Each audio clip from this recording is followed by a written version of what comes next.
Um, so for my research topic, I studied under Dr. Cynthia Silveira, and she is a marine biologist and a regular biologist too at the University of Miami. And so she had collected a set of phage genomes, and I'll talk about what a phage is in a second, but phage genomes off the coast of Florida. And so basically, our project was analyzing these genomes and their sequences and seeing how they related to the marine environment they were in. Um, so marine bacteriophages, they are some of the most abundant organisms in the ocean, and they look like this little thing right here. I call it like an evil robot. And they typically infect cyanobacteria and rosiobacteria and a whole bunch of other different bacteria in the ocean. And they take control of the host using something called an auxiliary metabolic genome, sometimes, not always. And so basically, they are able to remodel the metabolism by injecting certain genes.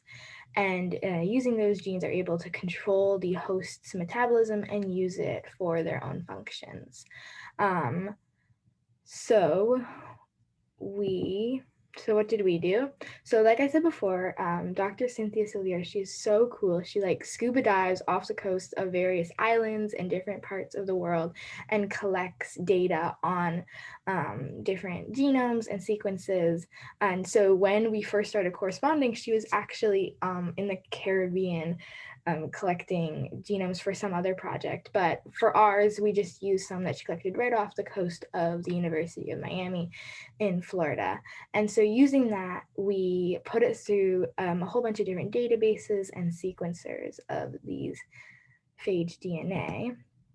So the first one is, it's called Vibrant.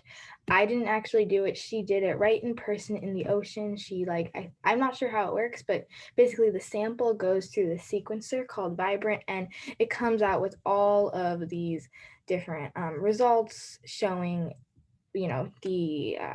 the arrangement and spread of what genomes were in there and what types of phages and bacteria she collected. So you can see there's a whole bunch of different types. It also collects different genes that are present in the phage and the DNA. And so there was huge lists, and then just like a huge list of ACTG, all like huge lists. And so we were able to input this into BLAST, which is it's you basically input like a nucleotide sequence in, the ACTGs, and it gives you a spread of the results of what are similar, which phages and genomes are similar, and then using that, you can learn about what your organism is. And then we also used KEG, which is a Kyoto Encyclopedia of genes and genetics. I kind of forget the abbreviation, but basically we used the genes that Vibrant sequenced and put it through here to see what these genes were and what pathways and different functions they were involved in. Um, so the first thing we did using the DNA sequence that Dr. Silveira had was we inputted it into BLAST, and then using that we were able to find similar sequences, like this distribution right here, which shows these little orange blocks show which sequences and other phages are similar. And before I go on, a phage is basically a virus. I didn't mention that before, but it's basically a virus, just like a fancy term for it. So just different viruses that they are similar to.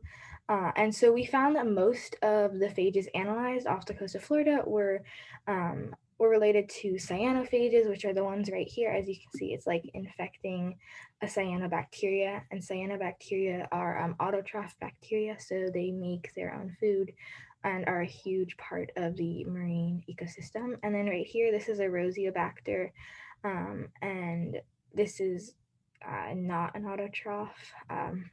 So just two different types that we found were most abundant.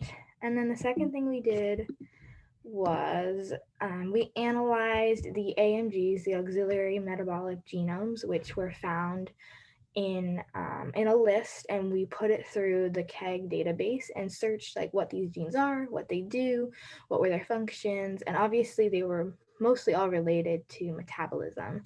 But the most abundant one we found, which was in more than, I think, like 10 to 15 of the phage DNA sequences, these weren't like finished sequences, just like little components of them, but a good amount of them, was the DNA cytosine methyltransferase gene.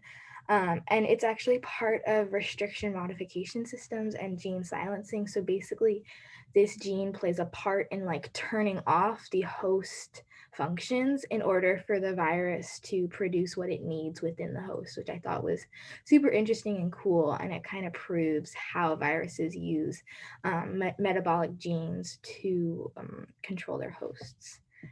And then finally, we decided to see how the different phages that had the DNMT1 or the DNA cytosine methyltransferase related to each other and see if there was anything in common. And so once again, we used BLAST, looking for common sequences by inputting the nucleotide sequence, and JGI, which is another database where you can input nucleotide sequences.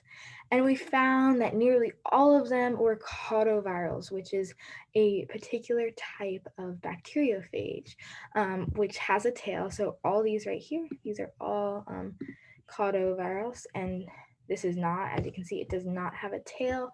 And so in the tail is usually some DNA specific to the the interactions that the tailed phages have with their AMGs and their hosts.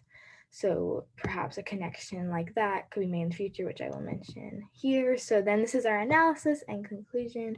So from the set of phage DNA that Dr. Silveira and I looked at, we found that most phages were, like I said, cautovirus tailed phages infecting cyanobacteria and roseo-bacteria. And these particular bacteria hosts have huge roles in the marine ecosystem primary production. As I said, cyanobacteria are the most abundant autotrophs. And they make up more, I think it was like more than 50% of the bacteria organism tree in the marine world.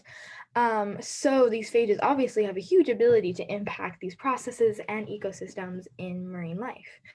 And then we also found that auxiliary metabolic genomes, especially the DNA cytosine methyltransferase, are common in phages, which shows that virus cells, which is basically when the phage and the host kind of like work together, are super common after phage infection.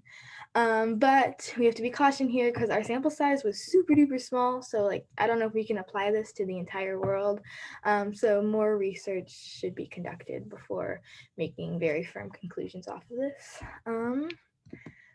And so overall, I loved working with my mentor. She was super sweet and kind, and she really helped me through the process. And I felt like I actually made some real conclusions, which I didn't think would happen. And hopefully, maybe other scientists can build off of that. And it kind of goes along with what genome research in marine life is occurring right now. And I'm excited to learn more about bacteriophages and will continue to do so on my own. And thanks for listening. When we first started talking, Dr. Sylvia and I like mentioned how phages look like these little evil robots from Despicable Me, the little cookie robots. So I thought that I'd put that there. So that's pretty much it.